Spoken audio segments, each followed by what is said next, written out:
গতকাল কালীঘাট তৃণমূলের পরে আজকে ঋতব্রত তৃণমূলের সদস্যরা তারা এসে পৌঁছেছেন এবং দেখা যাচ্ছে যে নির্যাতিতার পরিবারের সদস্যদের সঙ্গে কথা বলার পর বেরিয়ে আসার পরিকল্পনা যখন হচ্ছে তখন দেখা যাচ্ছে তাদের সাথে সাংসদ কাকলি ঘোষ দস্তিদার, এছাড়াও সায়নী ঘোষ, তাদেরকে দেখা যাচ্ছে। আজকে সায়নী ঘোষ যখন যাচ্ছিলেন তখন তাকে দেখেও গো ব্যাক স্লোগানও কিন্তু অনেকে দিচ্ছিলেন। তৃণমূল কে কে বড় চোর আছে, চোরের রানী, চোর চোর স্লোগানও দেওয়া হচ্ছে। এখানে আমরা দেখছি অনেকেই রয়েছে। চোর চোর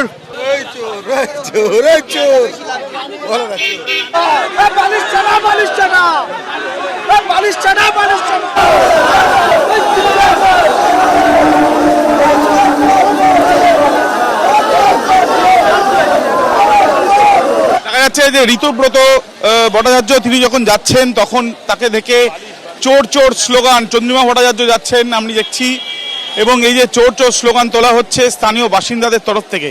একের পর এক যারা ঋতব্রত শিবিরের তৃণমূল কংগ্রেসে যারা এখানে আজকে এসছেন তাদেরকে দেখে স্থানীয় বাসিন্দারা চোর চোর স্লোগান তুললেন। দেখতে পাচ্ছেন যে একেবারে যারা এনসিপিআইতে যোগ দিয়েছিলেন তাদের অন্যতম সায়নী ঘোষকে উদ্দেশ্য করে চোর স্লোগান তুললেন স্থানীয়রা। সায়নী ঘোষ, ঋতব্রত বন্দ্যোপাধ্যায় তারা আজকে পৌঁছন নির্যাতিতার বাড়িতে এবং তারপর সেখান থেকে যখন বেরিয়ে আসছেন তারা স্থানীয়দের চোর স্লোগানের মুখে পড়তে হলো সায়নী ঘোষকে।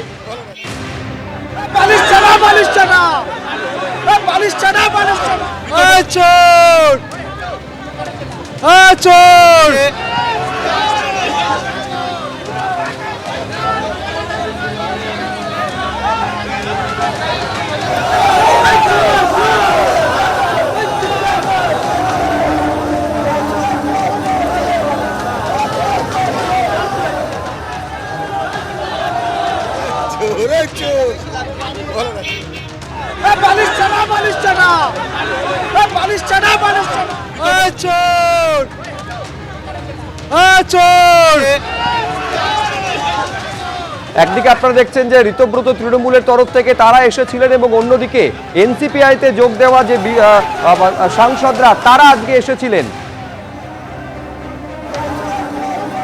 নির্যাতিতার পরিবারের সঙ্গে কথা বলার পর যখন তারা বেরোচ্ছেন তখন তাদের উদ্দেশ্য করে স্লোগান তোলা হলো, চোর স্লোগান উঠলো সায়নী ঘোষকে কেন্দ্র করে। 3 দিন পরে কেন এলেন এই প্রশ্নের মুখে পড়তে হলো তাদের।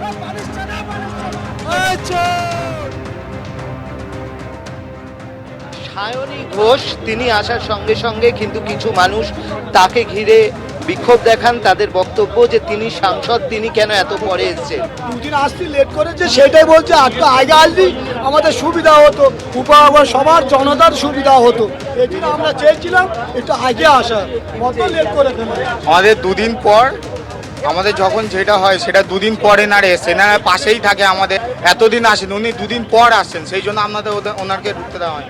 3 দিন হয়ে গেল, সায়নী ঘোষ ছিল কোথায়? সেইটাই তো আমাদের বড় রাগ, আমাদের রাগ তো সেইটাই। না রাগ থাকবে না, কেন থাকবে না? কোনো খোঁজ খবর কিছুই নেয়নি। এখানে কিছু মানুষ তারা সায়নী ঘোষ যখন আসেন তখন তাকে প্রশ্ন তোলেন যে আপনি কেন এত পরে এসেছেন, আপনি সাংসদ এখানকার। কিন্তু তারপরে তারা দরজাও আটকে দেওয়ার চেষ্টা করেন, কিন্তু শেষ পর্যন্ত প্রথমে সায়নী ঘোষ, কাকলি ঘোষ দস্তিদার, তারপরেও আটকে ছিলেন হচ্ছে চন্দ্রিমা ভট্টাচার্য, ঋতব্রতরা। তারা পরবর্তী সময় ভেতরে প্রবেশ করেন। ক্যামেরায় সন্দীপ পালের সঙ্গে অর্ণব মুখোপাধ্যায়, এবিপি আনন্দ। ফলে বুঝতে পারছেন যে বিক্ষোভের মুখে পড়তে হয়েছে, এই প্রশ্নের মুখে সায়নী ঘোষকে পড়তে হয়েছে। এলাকার তিনি সাংসদ, অথচ তিনি ঘটনা ঘটে যাওয়ার 3 দিন পরে আসার সময় পেলেন। শুধু তাই নয়, বা তাদের প্রথমে বাধা দেওয়া হয়, ভেতরে ঢুকতে দেওয়া হয়নি। তারপরে তারা যখন পরিবারের সদস্যদের সঙ্গে কথা বলে বেরোচ্ছেন তখন চোর স্লোগানের মুখে পড়তে হয়েছে এলাকার সাংসদ, যাদবপুরের যিনি সাংসদ সায়নী ঘোষকে। গতকাল কালীঘাট তৃণমূলের সদস্যরা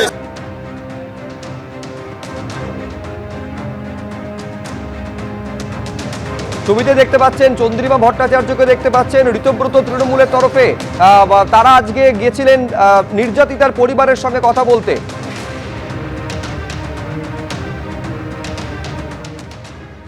আমার প্রতি যদি তাদের কোনো অভিমান থাকে তাহলে তারা 100 বার আমাকে বলতে পারে যেরকমভাবে 1 মিনিটের জন্য আটকাবে ঠিক সেরকমভাবে আধ ঘন্টার জন্য ভেতরে ঢুকিয়ে কথাও বলবে। এটা আমাদের বিষয়, তাই তো? দৃষ্টান্তমূলক শাস্তি, এবং দৃষ্টান্তমূলক শাস্তি কার? যারা এই ঘটনার সঙ্গে জড়িত তাদের, এবং তার থেকে যদি বৃহত্তর কোনো নেক্সাস থাকে। এটা সামনে 4 জন আছে বলে যে 4 জনই আছে সেটা কিন্তু নয়, এটার পেছনে একটা বড় র্যাকেট আছে। পুলিশ আগের সরকারের ক্ষেত্রে যখন কাজ করেছে সেখানে একটা রিলাক্টেন্স ছিল। এখানে যেটা দাবি সেটা হচ্ছে প্রথমত যে দৃষ্টান্তমূলক শাস্তি হবে। যারা যারা জড়িত অলরেডি আপনারা জানেন অ্যারেস্ট হচ্ছে, যারা বাইরে রয়েছে তাদেরকেও ধরতে হবে, এবং এটার মূল থেকে উৎখাত করতে হবে এই র্যাকেটটাকে। এটা হচ্ছে প্রথম।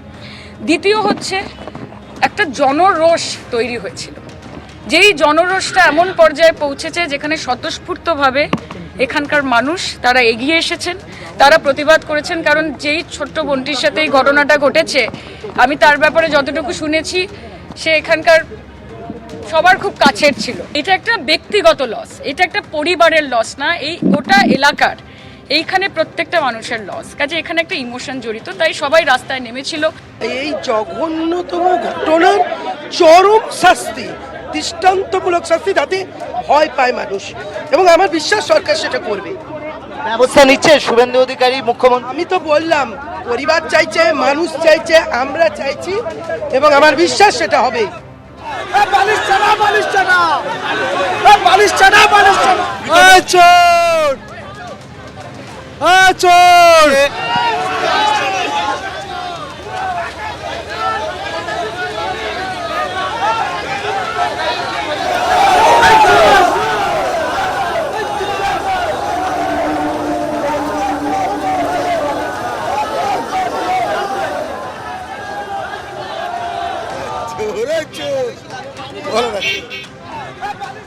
আমরা নিন্দা জানাচ্ছি, দাবি জানাচ্ছি যে এই যে নির্মম হত্যাকাণ্ড যারা করেছে তাদের আমরা সর্বোচ্চ শাস্তি দাবি করছি। একটা অপরাজিতা বিল ছিল, সেই বিলটা যাতে পাশ হয় এবং যাতে নির্মম এই হত্যাকাণ্ডের দোষীদের সঠিক সাজা হয়।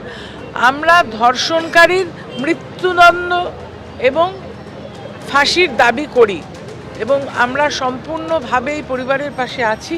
আমরা দেখুন, অনেকে আমাদেরকে এখানে আমাদের মুখ্যমন্ত্রী পাঠিয়েছেন যাতে করে আমরা তাদেরকে পরিবারের পাশে থেকে তাদের যে অন্য সন্তানরা আছে তাদের শিক্ষার ব্যবস্থা এবং তাদের যে পরিবারটা, এই পরিবারকে আমরা পাশে থেকে লড়াইটা আমাদের লড়াই।